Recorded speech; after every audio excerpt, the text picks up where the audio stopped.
Hello students, my self Poonam Kumawat और आज मैं आपके लिए लेके आई हूँ बायोडाइवर्सिटी एंड कंजर्वेशन से रिलेटेड बहुत ही अच्छे और बहुत ही इंपॉर्टेंट एमसीक्यूज, जो कि नीट पॉइंट ऑफ व्यू से तो बहुत ही ज़्यादा इम्पॉर्टेंट है, क्योंकि इकोलॉजी जो यूनिट है उसके अंदर थ्योरी और डेटा काफ़ी ज़्यादा रहता है और इस वजह से बाकी बहुत आसान यूनिट में कंसिडर की जाती है इकोलॉजी। और इकोलॉजी की हम लोग लास्ट 2 क्विज हम लोग कर चुके हैं ऑर्गेनिज्म एंड पॉपुलेशन पे और इकोसिस्टम से, और ये थर्ड क्विज है बायोडाइवर्सिटी एंड कंजर्वेशन पे। इसके बाद में इन्वायरमेंटल इश्यूज रहेगा।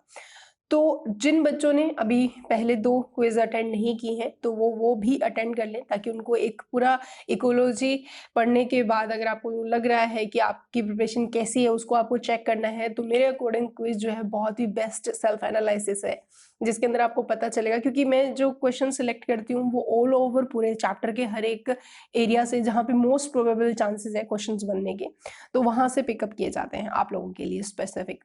और एज यूजल सब बच्चों को पता ही है कि आपको क्विज को सबसे पहले लाइक करना है, इसको मत भूला करो, कमेंट करना है ये भी मत भूला करो, अपना स्कोर जरूर कमेंट किया करो, एंड क्वेश्चंस का लेवल या फिर टाइमिंग जो भी आपके माइंड में चल रहा है उसको जरूर अपडेट किया करो विदाउट एनी एक्सक्यूज कि मैम हम लोग ने क्विज अटेंड की थी और स्कोर नहीं लिखते तो मेरे अकॉर्डिंग नहीं अटेंड की तुम लोगों ने। क्योंकि मुझे एटलीस्ट जब आप इस तरीके से कमेंट्स लिख देते हो तो पता चल जाता है कि क्या स्कोर बन रहा है, अप्रोक्सीमेटली कितने क्वेश्चन जो है स्किप रख रहे हो तुम लोग, कितने क्वेश्चन तुम लोग अटेंड कर पा रहे हो और कितने गलत हो रहे हैं।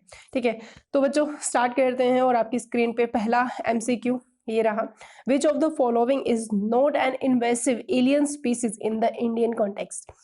लेंटाना है, साइनोडोन है, पार्थेनियम है या इकोनिया है?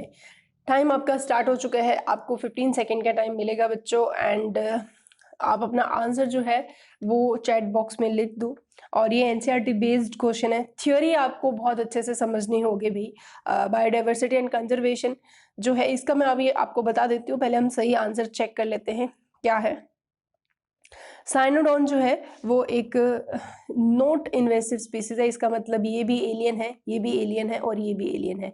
पार्थेनियम और इकोनिया हम लोग 12th क्लास में भी पढ़ते हैं। पार्थेनियम ग्रास जो है एलर्जी कोजिंग होती है और इकोनिया जो है उसके अंदर एक, अच्छा बताओ चलो, इकोनिया से एक और क्वेश्चन बनता है कि इसके पास एक बहुत ही इंपॉर्टेंट वेजिटेटिव प्रोपेग्यूल होता है जो अपनी फोटोस्टेट कॉपी या फिर बोले कि वो बहुत ही जल्दी स्प्रेड हो जाता है। तो उस वेजिटेटिव प्रोपेग्यूल ऑफ इकोनिया का नाम क्या है सब बच्चे? इस क्वेश्चन का भी आंसर हाथ के याद कर दो तो पता चले कि कितने बच्चों को पता है। एंड इसका सही आंसर है ऑफसेट। बायोडाइवर्सिटी एंड कंजर्वेशन की अगर हम बात कर रहे थे ना, तो बायोडाइवर्सिटी और कंजर्वेशन के 3 पार्ट हम लोग कंसिडर करते हैं। पहले पार्ट के अंदर हम बायोडाइवर्सिटी क्या है, कितने टाइप की है, कितनी है, क्या पैटर्न में डिस्ट्रीब्यूटेड है और इंपॉर्टेंस क्या है। सेकंड जो सेगमेंट रहता है इस चैप्टर का जिसके अंदर हम लोग डिस्कशन करते हैं लॉस ऑफ बायोडाइवर्सिटी, तो उसके अंदर क्वेश्चन आता है कि कितना लॉस हुआ है जो IUCN रेड डेटा लिस्ट के फॉर्म में हमें प्रोवाइड करता है, और पीछे रीजन क्या है। तो उसके 4 मेन रीजन रहते हैं जिसकी वजह से बायोडाइवर्सिटी लॉस हुआ है। और थर्ड जो सेगमेंट होता है इस चैप्टर का जिसके अंदर हम पूछते हैं कि हमें बायोडाइवर्सिटी कंजर्व क्यों करनी चाहिए, नैरो यूटिलिटेरियन, ब्रॉडली यूटिलिटेरियन या एथिकल, और कैसे करनी चाहिए, इन सिटू और एक्स सिटू कंजर्वेशन। इसके अलावा कुछ सबमिट्स भी हुए हैं वर्ल्ड लेवल पे भी। ठीक है, तो इस तरीके का ये एक पूरा चैप्टर का माइंड मैप आपके दिमाग में रहना चाहिए। उसके साथ हम नेक्स्ट क्वेश्चन पे आते हैं। Which one of the following is not a major, यहाँ पे नोट इंपॉर्टेंट है, characteristics feature of biodiversity hotspot? Large number of species, abundance of endemic species, large number of exotic species या destruction of habitat. Time आपका start हो चुका है, आपको बताना है note major characteristics feature of biodiversity hotspot का। यहाँ पे आपको बताना है कि यहाँ पे मेजर कैरेक्टरिस्टिक्स फीचर नहीं है, तो इसका मतलब 3 फीचर है बायोडाइवर्सिटी हॉटस्पॉट के और एक नहीं है। तो जो नहीं है उसको आपको पिक करना है, तो उसका एक और क्वेश्चन भी आपको समझ में आ जाएगा कि ये सारी चीजें मेजर कैरेक्टरिस्टिक्स फीचर के अंदर आती है। ठीक है, नेक्स्ट क्वेश्चन भी आपके एनसीईआरटी से एज इट इज गिवन है। आपको 2 कॉलम दिए हैं, column first and column second. आपको कॉलम फर्स्ट को सेकंड के साथ मैच करना है, 4 ऑप्शन आपको दिए हैं एंड आपको आइडेंटिफाई करना है इसमें से सही आंसर क्या है। तो ऐसे क्वेश्चन जो है ना वो मतलब मेरे अकॉर्डिंग आसानी से सही हो जाने चाहिए, क्योंकि अगर आपको इनमें से 2 या 3 एक 2 का अप्रॉक्सिमेटली पता है तो 2 का गैस लग जाता है कि कैसा रहेगा। ठीक है, टाइम जो है आपका स्टार्ट हो चुका है। फटाफट कॉलम्स को मैच करके एंड टाइम को उसको आंसर को आइडेंटिफाई करके अपनी चैट बॉक्स में लिख दीजिए बच्चों। तो डोडो पे पहले भी क्वेश्चन आया हुआ है, डोडो कहाँ से बिलोंग करता है, क्वागा कहाँ से, थाइलेसिन या सेटलर सी काउ कहाँ से बिलोंग करती है। इसका जो सही आंसर है वो है 4th, यानी कि जो डोडो है वो मॉरिशस का है। ठीक है, और क्वागा जो है अफ्रीका से बिलोंग कर रहा है, और ऑस्ट्रेलिया से है थाइलेसाइन, और लास्ट जो हमारे पास बचता है वो है रशिया से। Next question, amongst the animal group given below which one has the highest percentage of endangered species। highest percentage बतानी है, इंसेक्ट की है, मैमल्स की है, एम्फीबियन की है या रेप्टाइल्स की है। तो बच्चों यहाँ पे ये सारा डेटा और पाई चार्ट और कुछ ऐसी चीज़ें अनडाउटेडली बायोडाइवर्सिटी में दी हुई है, उसको याद करना बहुत ज़रूरी है। देखो कभी कभी तो नहीं क्वेश्चंस आते हैं, मेनली कंजर्वेशन पे ज़्यादा प्रोबेबल होते हैं या फिर लॉस ऑफ बायोडाइवर्सिटी पे, बट कभी कभी कोई भरोसा नहीं है भाई, आपसे पूछा जा सकता है। तो एम्फीबियन को सबसे ज़्यादा लॉस्ट होने का खतरा है। Next question, extension of passenger pigeon किस वजह से हुआ है? increase number of predatory birds, over exploitation by human, non availability of the food, या कोई वायरस इन्फेक्शन हो गया उनको, virus flu infection, bird flu virus infection. ठीक है, तो 4 ऑप्शन है। पैसेंजर पिजन जो है ना, ऐसा माना जाता है कि जब पहले पैसेंजर पिजन जब उड़ते थे ना, मतलब इतने ग्रुप में उड़ते थे, तो जिस गांव या जिस शहर से निकलते थे तो पूरा अंधेरा छा जाता था। मतलब इतनी ज़्यादा अमाउंट के अंदर पैसेंजर पिजन्स की प्रेजेंस हमें देखने को मिलती है। लेकिन लेकिन लेकिन एंथ्रोपोजोइक एक्टिविटी यानी कि ह्यूमन ने ना उनको ऐसे ढूंढ ढूंढ के निकाल के खा गए, मतलब ओवर एक्सप्लॉइटेशन कर दिया। Next question, which of the following statement is correct? Correct आपको बताना है। तो 4 स्टेटमेंट दिए हैं और बता दो भाई इनमें से सही स्टेटमेंट क्या है। Parthenium is a endemic species of our country. African catfish is not a threat to indigenous catfish. Shelter sea cow is an extinct animal. Lantana is popularly known as a carrot grass.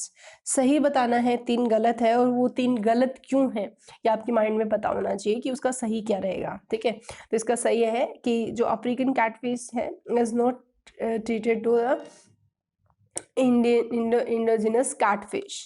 ठीक है, जबकि ये threat करती है। Among the ecosystem mentioned below where we can find maximum biodiversity, mangroves में, desert में, coral reefs में या अल्पाइन मेडोव्स में। ठीक है, टाइम आपका स्टार्ट हो चुका है। आपको बताना है कि मैक्सिमम बायोडाइवर्सिटी कहाँ देखने को मिलेगी। देखो आपको थोड़ा सा यहाँ पे पैटर्न ऑफ डिस्ट्रीब्यूशन थोड़ा सा याद रखना है कि हम पोल पे और इक्वेटर पे बायोडाइवर्सिटी वेरी करती है, मतलब पैटर्न जो है बायोडाइवर्सिटी का पूरे वर्ल्ड में, पूरे अर्थ पे इक्वल नहीं है। कोरल रीफ जो है वहाँ पे सबसे ज़्यादा, ये सी के अंदर वो चट्टाने हैं जो कोरल या प्रोस्टिटा के कुछ मेंबर्स मिलके बनाते हैं, क्योंकि कैल्शियम कार्बोनेट की उनके पास प्लेट्स होती हैं, वो डिकम्पोज हो के बाकी तो बॉडी डिकम्पोज हो जाती है, लेकिन कैल्शियम कार्बोनेट का ऐसे कॉरल्स बनते रहते हैं रीफ्स, वहाँ पे मैक्सिमम डाइवर्सिटी देखने को मिलती है। ये अच्छा क्वेश्चन है। नेक्स्ट आपको बताना है एक, द एक्टिव केमिकल ड्रग रेसेपाइन कहाँ से मिलेगी? धतूरा से, रावोल्फिया से, एट्रोपा से या पेपेवर से? तो बच्चों ये एक केमिकल है जो कि आपको बताना है कहाँ से मिलता है। ये आई थिंक कुछ बच्चों को पता होगा या नहीं होगा, बट ये नीट का प्रीवियस ईयर एग्जामिनेशन में आया हुआ क्वेश्चन है, तो बहुत अच्छे से अटेम्प्ट करना इसको। ठीक है, और इसका जो सही आंसर है वो है रावोल्फिया। रावोल्फिया से ये केमिकल ऑब्टेन किया जाता है, और इस केमिकल देखो आपके एनसीईआरटी ने लिखा हुआ है कि रावोल्फिया जो है ना वो एक मेडिसिनल प्रॉपर्टी वाला प्लांट है। Next question, which of the following groups of plant exhibit more species diversity? ठीक है, तो कौन सा ग्रुप है? एंजियोस्पर्म है, एल्गा है, ब्राफाइट है या फंजाई है? ठीक है, तो इसका जो सही आंसर है वो आपको बताना है कि सबसे ज़्यादा बायोडाइवर्सिटी, स्पीसीज डाइवर्सिटी सबसे इंपॉर्टेंट चीज़ है, स्पीसीज डाइवर्सिटी। यानी कि ये क्वेश्चन पे थोड़ा बच्चे कंफ्यूज हो जाते हैं और यहाँ पे मोस्ट प्रोबेबली गलती होने के चांसेस भी रहते हैं, लेकिन थोड़ा ध्यान से देखोगे तो आपको आंसर मिल जाएगा। सबसे ज़्यादा स्पीसीज डाइवर्सिटी हमें देखने को मिलती है फंजाई में। अब आता है next question, what is common to the techniques in vitro fertilization, cryopreservation and tissue culture. 3 technique दी है और आपको बताना है ये तीनों टेक्निक कैसी है। All are in situ conservation है, एक्स सिटू कंजर्वेशन है, all require ultra modern equipment and large scale, all are the method of conservation of extinct organism. Most appropriate technique के बारे में आपको बताना है कि यहाँ पे 4 ऑप्शन है, उनमें से आपको बताना है कि तीनों टेक्निक जो है, उन तीनों टेक्निकों के लिए जो सबसे सूटेबल ऑप्शन है वो आपको आइडेंटिफाई करना है। तो इन विट्रो, क्रायोप्रिजर्वेशन और टिश्यू कल्चर, ये तीनों जो है वो मानी जाती है all are ex situ conservation method, इसका सही आंसर है। Next, select the incorrect statement. आपको यानी कि 3 सही है और 1 गलत है, आइडेंटिफाई करना है। भाई, species diversity increase as we move away from the equator toward the pole. Shelter sea cow and passenger pigeon got extinct to the over exploitation by the man. Lantana and Ecornia are invasive weed species in India. Among animal insect are the most species rich taxonomic group. देखो भाई, चारों पढ़ने में तुम्हें लग ही रहे होंगे कि बहुत सही है, लेकिन जिस बच्चे ने इस चैप्टर को बहुत अच्छे से समझा है, देखो एनसीईआरटी को ना बच्चों को लगता है कि मल्टीपल रिपीटेशन पढ़ना है, सही बात है, लेकिन मल्टीपल रिपीटेशन आप रिकॉल करते हो उस डेटा को, लेकिन पहले उस डेटा को आपको समझना पड़ेगा, तभी आप उसको रिवीजन कर सकते हो, उसको रिकॉल कर सकते हो। तो ये क्या बोल रहे हैं कि स्पीसीज डाइवर्सिटी इंक्रीज हो जाती है जब हम away from the equator toward the pole. ये बिल्कुल गलत बात है। एक्चुअली अगर हम बात करें इस तरीके से, ये हमारे पास इक्वेटर है और ये पोल रीजन है ना। तो मैंने पहले भी आपको बताया हुआ है कि जो सनलाइट्स है वो डायरेक्ट पड़ती है इक्वेटर पे, जिसकी वजह से यहाँ पे वेजिटेशन ऑफ प्लांट्स का ज़्यादा देखने को मिलेगा और इससे एनिमल्स भी यहाँ पे ज़्यादा आएंगे। तो स्पीसीज डाइवर्सिटी जो है हमें मैक्सिमम देखने को मिलती है इक्वेटर के ऊपर, लेकिन जैसे जैसे हम इक्वेटर से पोल की तरफ जाएंगे तो डाइवर्सिटी क्या होती जाती है, डाउन हो जाती है, क्योंकि पोल पे प्रॉपर लाइट नहीं पड़ पाती है और जिसकी वजह से वहाँ पे वेजिटेशन नहीं रह पाता। नेक्स्ट क्वेश्चन है, red list contain data and information. किस चीज़ की इंफॉर्मेशन रहती है? तो 4 ऑप्शन दिए हुए हैं, मैराइन इनवर्टिब्रेट्स की या ऑल इकोनॉमिकली इंपॉर्टेंट प्लांट्स की, plant whose product are international trade, या थ्रेटेंड स्पीसीज। बड़ा ही आसान क्वेश्चन है, इसके लिए मुझे नहीं लगता आपको 15 सेकंड का भी टाइम मिलना चाहिए। मतलब आप ये क्वेश्चन तो बहुत ही आसानी से बता सकते हो। रेड लिस्ट यानी कि रेड डेटा बुक IUCN इसको बनाता है और लिखता है उन स्पीसीज के बारे में जो कि अब मतलब खतरे की कगार पे हैं। Alexander von Humboldt described the first time ecological diversity, law of limiting factor, species area relationship या पॉपुलर ग्रोथ इक्वेशन। तो अलेक्जेंडर वॉन हम्बल्ट ने डिस्क्राइब किया था पहली बार, किस चीज़ को किया था? तो इसका एक ग्राफ दिया हुआ है, आई थिंक कुछ बच्चों के दिमाग में आ भी गया होगा कि ग्राफ कैसा बनता है। और अलेक्जेंडर वॉन हम्बल्ट ने एक चीज़ बताई थी कि स्पीशीज एरिया रिलेशनशिप को एक्सप्लेन किया था। उन्होंने बोला था कि जो स्पीशीज और जो एरिया है उनका रिलेशन कुछ इस तरीके से होता है कि स्टार्टिंग के अंदर एक स्मॉल एरिया की बात करें तो स्टार्टिंग के अंदर जैसे जैसे एरिया बढ़ता जाएगा हमें डाइवर्सिटी मिलती जाएगी। उसके बाद में एक लिमिट पीरियड के बाद में डाइवर्सिटी जो है, यानी कि स्टार्टिंग में जैसे जैसे एरिया बढ़ेगा डाइवर्सिटी बढ़ेगी, लेकिन उसके बाद क्या हो जाएगा कि एरिया बढ़ता रहेगा लेकिन डाइवर्सिटी नहीं बढ़ पाएगी, लेकिन छोटे एरिया पे। लेकिन अगर आप किसी कॉन्टिनेंटल को लेके अगर पॉइंट ऑफ व्यू करोगे तो लार्ज एरिया के ऊपर स्पीसीज जैसे जैसे एरिया बढ़ता रहेगा डाइवर्सिटी भी बढ़ती रहेगी। Next question, all of the following are include ex situ conservation except. तो भाई ये सबसे बेस्ट क्वेश्चन है इस चैप्टर में, बहुत से बनते हैं। इन सीटू कंजर्वेशन कौन सा है, और बोर्ड में ना नीट के पेपर में ना 2-3 बार ऐसे क्वेश्चंस पूछे भी गए हैं कि 2-3 बार कि इन सीटू कंजर्वेशन को आइडेंटिफाई करो, एक्स सीटू कंजर्वेशन को आइडेंटिफाई करो। तो चारों ऑप्शन आपको दिए हैं, चारों में से आपको बताना है कि एक को छोड़कर बाकी सारे क्या है, एक्स-C2, तो वो एक कौन सा है उसको आइडेंटिफाई करना है। Botanical garden, scattered Grove, wild life, safari parks या सीड बैंक। तो आंसर जल्दी से बता दो बच्चों, और इस क्वेश्चन का सही आंसर है स्कैटर्ड ग्रोव्स। ठीक है, ये एक्स-C2 कंजर्वेशन में नहीं आता है। Next, which of the following is related to एक्स-C2 conservation of threatened animal and plant? क्या आएगा भाई, ये भी अच्छा है। Wild life safari park, biodiversity hotspot, Amazon rain forest या हिमालयन रीजन। तो बता दो कि यहाँ पे कौन सा आंसर सही है अबाउट द एक्स-C2 कंजर्वेशन। तो क्या बनाएंगे भी एक्स-C2 कंजर्वेशन में, ताकि हम लोग थ्रेटेंड एनिमल और प्लांट को कंजर्व कर सके। तो wild life safari parks, actually क्या है, वाइल्ड लाइफ सफारी पार्क्स एक्स-C2 कंजर्वेशन में आता है। हम लोग जो ऑर्गेनिज्म जहाँ है उनको वहाँ नहीं सेव करते हैं, उनको उठा के किसी और जगह पे उनको एक artificial forest kind of material मतलब प्रिपेयर करके देते हैं, और वहाँ पे उनको रखा जाता है। नेक्स्ट क्वेश्चन, सेलेक्ट करना है आपको करेक्ट स्टेटमेंट। इसका मतलब 3 स्टेटमेंट गलत है, क्यों गलत है वो आपको बताना चाहिए। ठीक है, और अबाउट द डाइवर्सिटी, पहला है large scale planting of BT has no adverse effect on biodiversity. Conservation of biodiversity is proposed by the developed countries. उसके बाद में थर्ड है desert area of Rajasthan and Gujarat have a very high level of desert animal species as well as number of rare animals. Western Ghats have a very high degree of species richness and endemism. तो बता दो भाई, correct statement बताना है, बाकी 3 तो गलत है। देखो ऐसे क्वेश्चंस के अंदर देखो यहाँ पे इन्होंने बीटी बायोटेक्नोलॉजी से लेके जेनेटिक डाइवर्सिटी की तरफ यहाँ पे इशारा किया है, क्योंकि डाइवर्सिटी 3 तरह की हम लोग कंसिडर करते हैं। इसका सही आंसर जो है वो है western ghat have very high degree of species richness, क्योंकि वेस्टर्न घाट हमारे लिए एक बहुत अच्छा हॉटस्पॉट माना जाता है। बाकी की तीनों स्टेटमेंट जो है वो है गलत। Next, world summit on sustainable development of 2002 was held in, कहाँ हुआ था, स्वीडन में, साउथ अफ्रीका में, ब्राज़ील में या अर्जेंटीना में? तो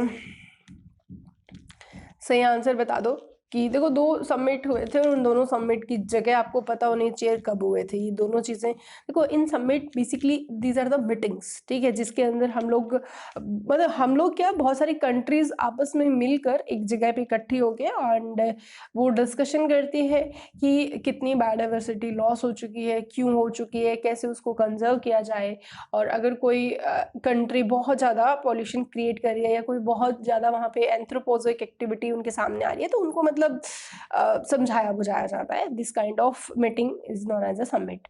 So next question, which of the following is a most important cause of animals and plant being driver of extinction?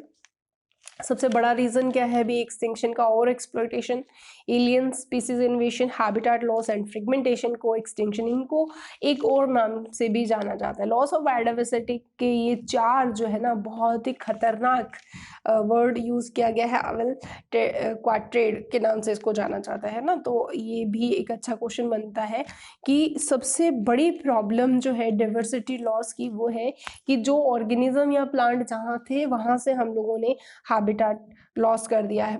और फ्रेगमेंटेशन का मतलब नहीं समझते, मान लो ये कोई हैबिटेट था और बीच में कोई सड़क बना दी, तो पहले ये इतना एरिया था लेकिन अब ऑर्गेनिज्म के लिए अब इतना सा एरिया रह गया, तो वो उनके लिए एक सही एरिया नहीं माना जाता उनकी सर्वाइविंग के लिए। अब any area is declare as a hotspot when it is 1500 or more endemic species and 75% of its original habitat is lost.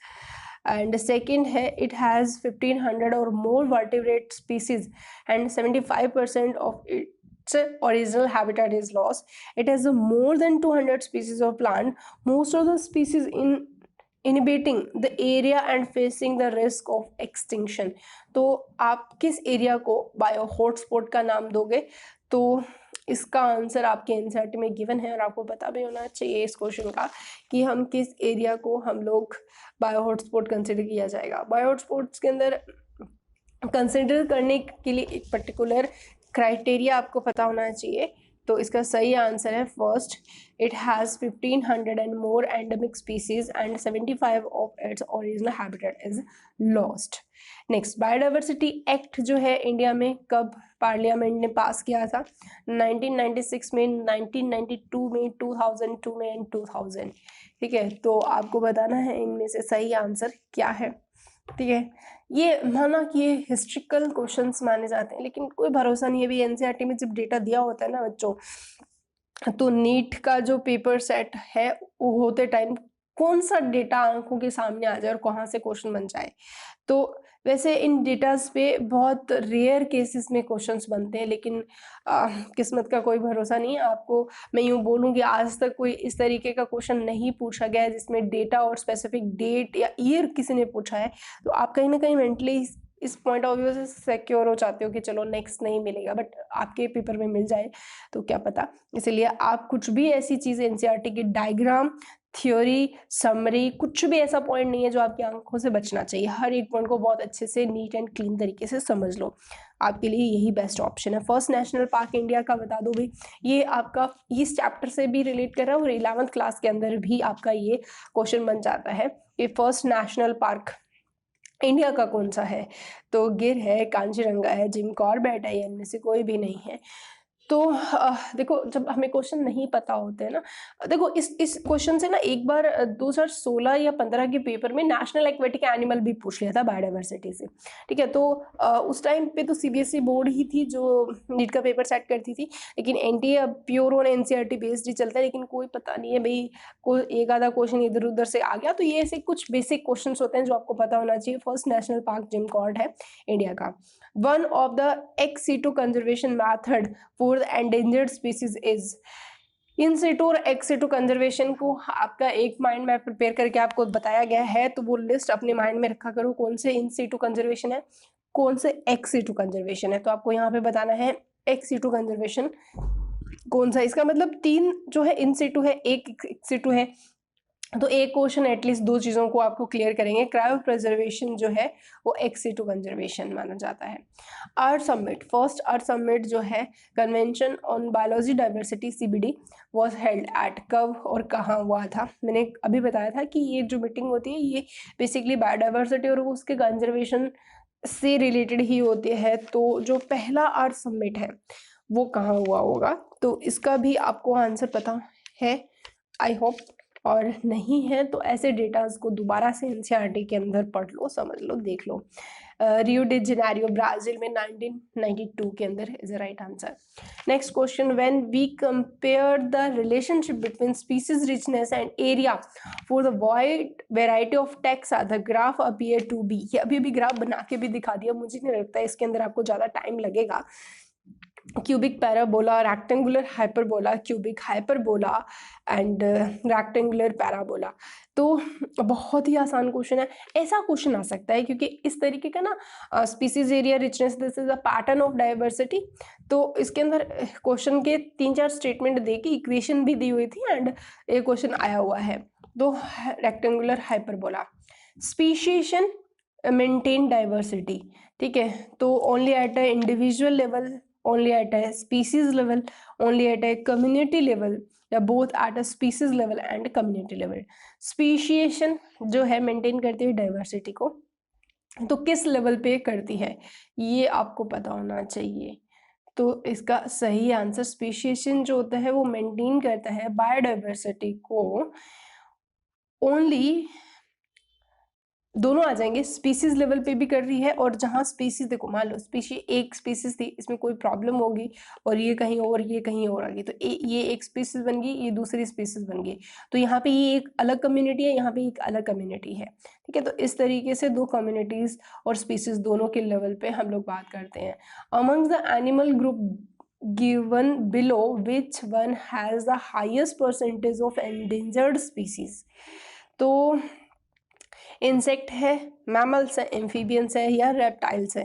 तो हाईएस्ट परसेंटेज बताना है आपको एंडेंजर्ड स्पीसीज का। ये क्वेश्चन हम लोगों ने थोड़ी देर पहले आई थिंक इसको अलग तरीके से प्रेजेंट किया था, बट यहाँ पे अमंग्स द ये एक पाई चार्ट के फॉर्म में आपको दिया हुआ है, और इसका सही आंसर आएगा एम्फीबियन। एम्फीबियन को बहुत ज़्यादा खतरा है, ठीक है। उसके बाद में western ghat have a greater number of amphibian species more than the eastern ghat, what thing और kind diversity does it represent. किस तरह की डाइवर्सिटी है, स्पीसीज है, जेनेटिक है, इकोलॉजिकल है, या नन ऑफ दिस। देखो ये आपके यहाँ पे आ गया टाइप ऑफ डाइवर्सिटी। देखो डाइवर्सिटी होता है किसी एक पर्टिकुलर जगह पे बहुत ही variety of flora and fauna की प्रेजेंस, ठीक है। और कितने टाइप की होती है, तो 3 टाइप की है, ठीक है। कितनी है इसके ऊपर भी आपके एनसीईआरटी के अलग अलग स्टेटमेंट दिए हुए हैं, तो सही आंसर है इसका सी, एक स्पीसीज डाइवर्सिटी को शो करता है। अब आते हैं नेक्स्ट क्वेश्चन पे। The region of biosphere reserve which is legally protected and where no human activity is allowed is known as a buffer zone, core zone, restoration zone, या transition zone. Time आपका start हो गया है। Biosphere reservoirs को आपको पता है ना, 3 रीजन के अंदर हम लोग बांटते हैं इस तरीके से। तो इनमें से ऐसा कौन सा रीजन है जहाँ पे ह्यूमन एक्टिविटी बिल्कुल भी अलाउड नहीं है, तो ऐसे जोन को हम क्या बोलते हैं।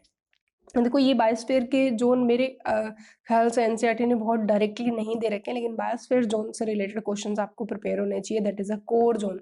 कोर जोन वो होता है जहाँ पे बिल्कुल रिस्ट्रिक्शन है, ना तो आप किसी वहाँ पे प्लांट या एनिमल किसी को डिस्टर्ब नहीं कर सकते।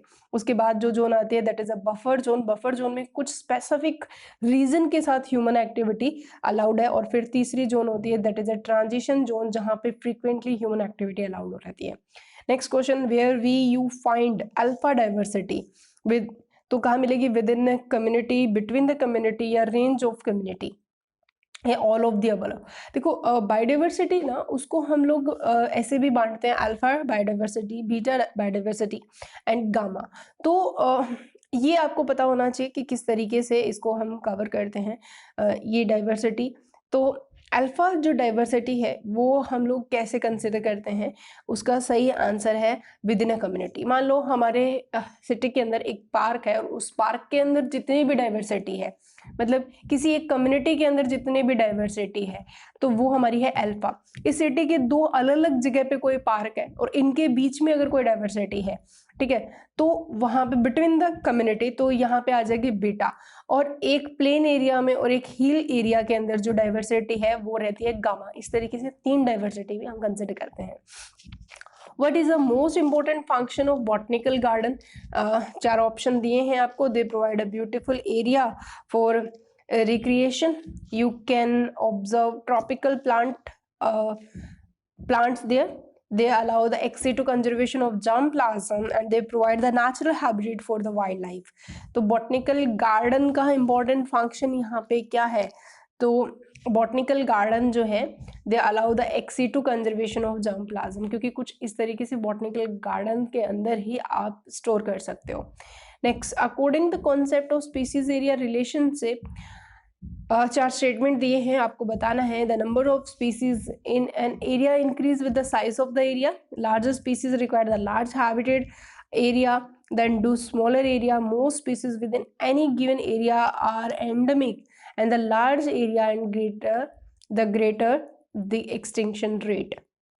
तो species area relationship basically pattern of diversity को शो करते हैं। 2 तरह से हम पैटर्न ऑफ डाइवर्सिटी पढ़ते हैं, एक तो लैटिट्यूड और एक है स्पीसीज एरिया, जिसके अंदर हम इक्वेटर से पोल या पोल टू इक्वेटर आते हैं, तो डाइवर्सिटी पे हमें पैटर्न सेम नहीं देखने को मिलता है। एक एग्जाम्पल, बर्ड का एग्जाम्पल देख के समझाया हुआ है कि जो कंट्रीज इक्वेटर के पास है वहाँ पे बर्ड का स्पीसीज का जो नंबर है वो ज़्यादा मिलेगा, जैसे जैसे हम पोल की तरफ जाते जाते हैं number of bird species down हो जाता है। दूसरा, अलेक्जेंडर वॉन हम्बर्ट ने स्पीसीज एरिया रिलेशनशिप दिया, जिसमें बताया गया number of species and area increase with the size of the area, एक लिमिटेड टाइम तक। नेक्स्ट, जेनेटिक डाइवर्सिटी का एग्जांपल बता दो भाई।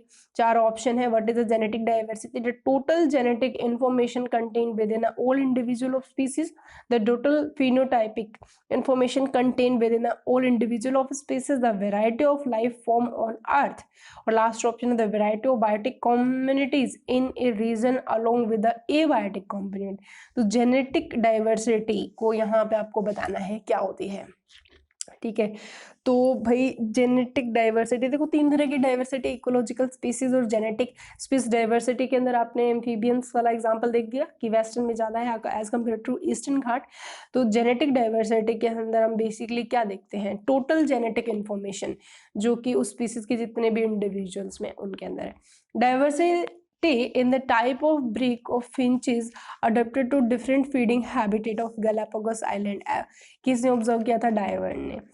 Provide the evidence for intraspecific variation, intraspecific competition, interspecific competition, या फिर फोर्थ ऑप्शन है origin of species by natural selection। तो भाई ये क्वेश्चन जो है आपका बायोडाइवर्सिटी से भी बन जाता है, ये क्वेश्चन जो है आपका पॉपुलेशन, मतलब सिंपल सी बात, ये इकोलॉजी और प्लस एवोल्यूशन, ठीक है, दोनों चैप्टर से ये क्वेश्चन बनने के पूरे पूरे चांसेस रहते हैं।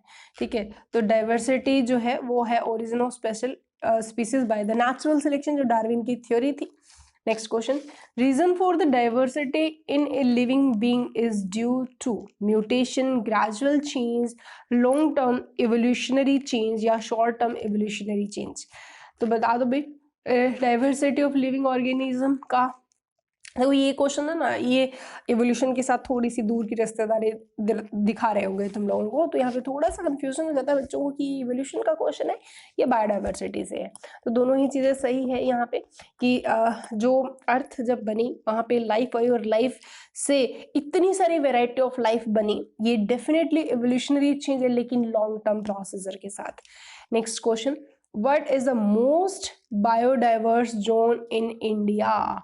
तो गंगेटिक प्लान या ट्रांस हिमालयन, द वेस्टर्न घाट या सेंट्रल इंडिया। ये तो आप बहुत आसानी से क्वेश्चन को अटेम्प्ट कर दोगे क्योंकि आपको number of bio hotspot India में कितने हैं ये आपको पता होना चाहिए है, और इनमें से आप एक बायो डाइवर्स जोन को ढूंढ लो तो वो एक तो आपका बायो हॉटस्पॉट मिल ही गया, बाकी तो है डाइवर्सिटी लेकिन इससे कम मिलेगी। Next question, what is included in ecological diversity? देखो मैंने डाइवर्सिटी तीनों से क्वेश्चन लिए हैं, स्पीसीज से भी, इकोलॉजिकल भी और जेनेटिक भी। तो बता दो भाई, species diversity, genetic diversity, ecosystem diversity, all of the above. तो इकोलॉजिकल डाइवर्सिटी के अंदर आप इनमें से किसको कंसिडर करते हो, तो ये आपको बताना है। बहुत ही अच्छा क्वेश्चन है कि what is included in ecological diversity, तो इसका सही आंसर है हमारे पास इकोलॉजिकल डाइवर्सिटी बेसिकली बनती है बिहाफ ऑफ स्पीसीज डाइवर्सिटी पे, यानी कि एक इकोसिस्टम में कितनी वैरायटी ऑफ स्पीसीज हमें देखने को मिलती है। नेक्स्ट क्वेश्चन है, which of the following describe an area biodiversity? Gene, species, ecosystem या all of the above? Area biodiversities, which of the following describe an area's biodiversities? Gene, species, ecosystem या all of the above? तो area biodiversity तो किसको यहाँ पे explain करेंगे हम लोग, तो इसका जो सही आंसर है हमारे सामने वो है, अभी अभी बताया आप लोगों को, इकोलॉजिकल जो भी हम देखते हैं स्पीसीज के बिहाफ पे देखते हैं। मान लो एक इकोसिस्टम है, वहाँ पे सिर्फ एक ही टाइप की स्पीसीज देखने को मिलती है तो उसको हम डाइवर्सिटी नहीं बोलेंगे। कोई पर्टिकुलर एरिया जहाँ पे मल्टीपल टाइप ऑफ ऑर्गेनिज्म पड़े होंगे तो वो इकोलॉजिकल डाइवर्सिटी में आएंगे। अच्छा नहीं, बहुत ही अच्छा क्वेश्चन है ये।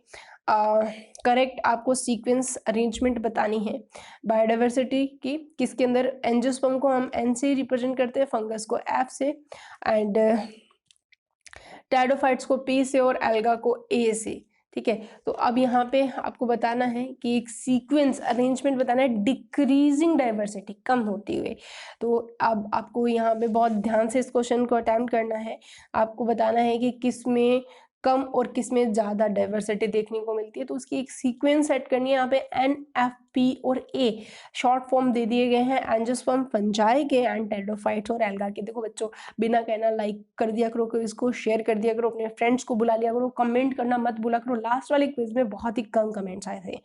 ठीक है, तो इसका आंसर है फोर्थ। क्या बोल रहा है कि भाई एफ यानी कि फंगस, उसके बाद में एंजियोस्पर्म, उसके बाद है एल्गा में, एंड फिर है लास्ट में टेरिडोफाइट्स के अंदर। Next question, how many plant species have been recorded from India? ये भी एनसीईआरटी का डेटा है। देखो मैंने डेटा से भी क्वेश्चंस लिए हैं, नहीं आते हैं ऐसा माना जाता है, लेकिन अब आ जाए तो इस बात का कोई भी कंफर्मेशन भी नहीं है हम लोगों के पास। तो मैं बच्चों तुम्हें बोल रही थी कि अपने फ्रेंड्स को इनवाइट किया करो यार, बिना कहे क्विज को शेयर स्प्रेड कर दिया करो। और कमेंट ऐसे बहुत ही कम आते हैं तो मुझे बहुत बुरा लगता है। 45,000 रिकॉर्डेड स्पीसीज है प्लांट्स की in India. Choose the correct statement about the biodiversity.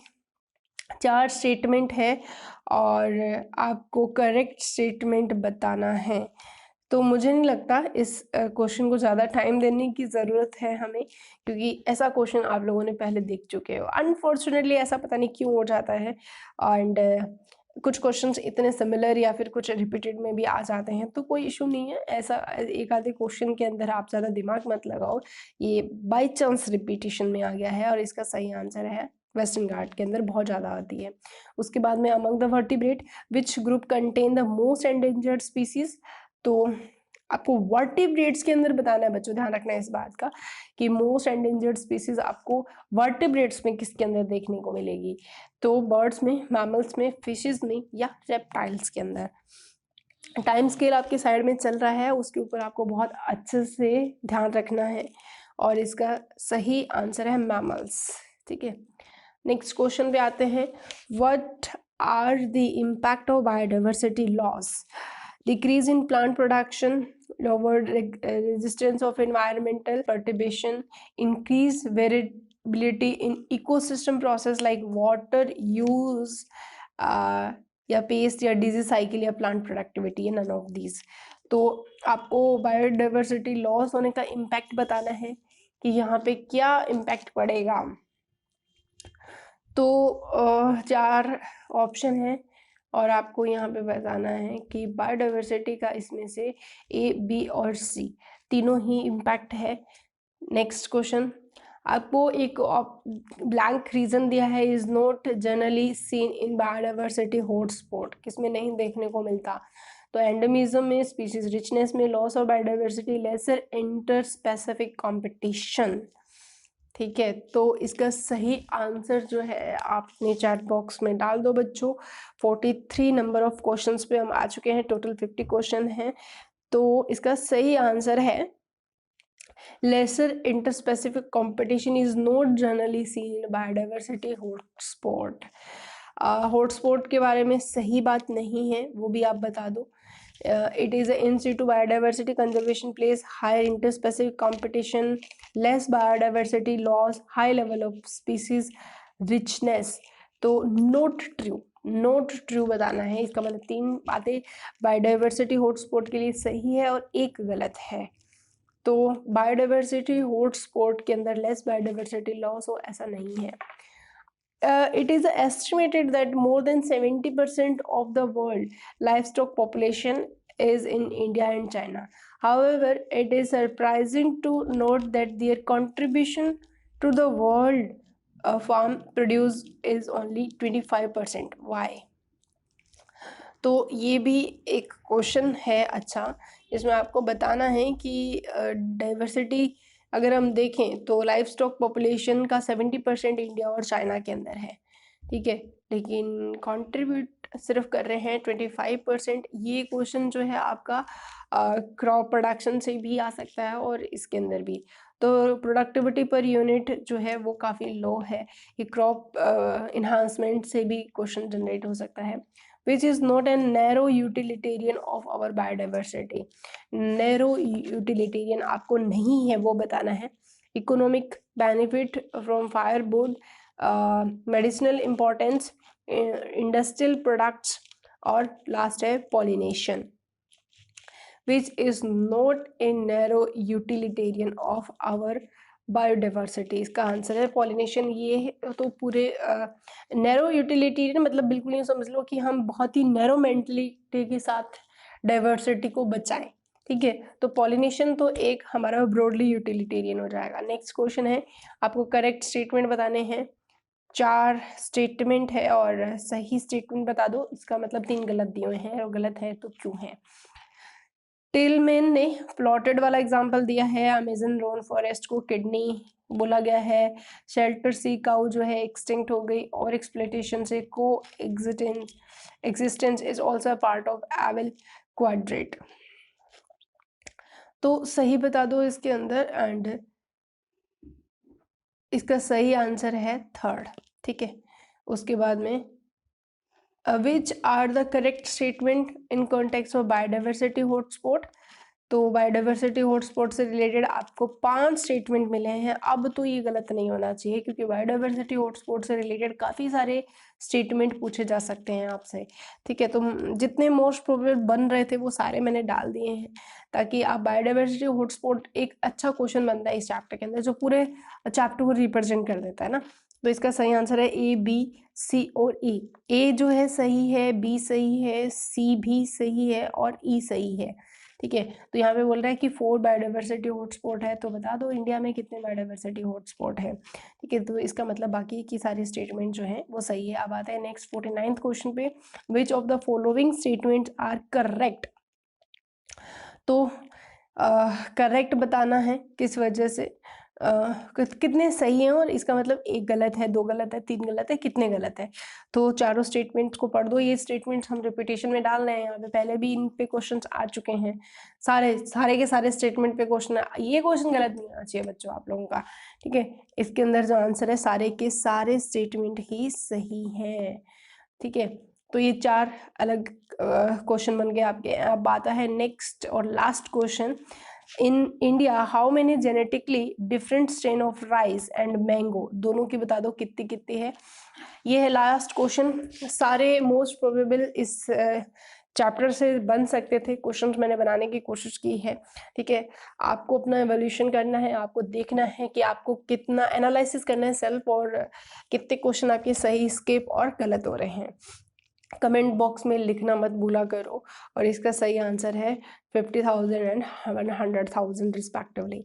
ठीक है, तो बच्चों ये थे 50 question about the biodiversity and conservation ecology के। अभी तक टोटल 150 क्वेश्चन हम लोग देख चुके हैं। 50 क्वेश्चन पॉपुलेशन एंड ऑर्गेनिज्म से, 50 क्वेश्चन इकोसिस्टम से, और 50 क्वेश्चन बायोडाइवर्सिटी एंड कंजर्वेशन से।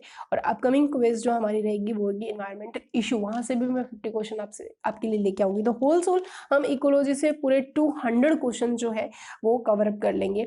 ये 200 क्वेश्चन से आपको आइडिया लग जाएगा कि आपका इकोलॉजी वाला सेगमेंट कितना सही है। इस तरह के क्वेश्चंस के लिए आप बच्चों को कुछ और एमसीक्यू चाहिए तो मेरी खुद की पर्सनल बुक है, जिसके अंदर हम लोगों ने मेंशन किए हुए हैं बहुत सारे एमसीक्यू, लगभग 4 to 5,000 MCQ on NCERT based है वो सारे। तो अगर आप किसी बच्चे को वो बुक परचेज करनी है तो उसका लिंक आपको नीचे डिस्क्रिप्शन में मिल जाएगा।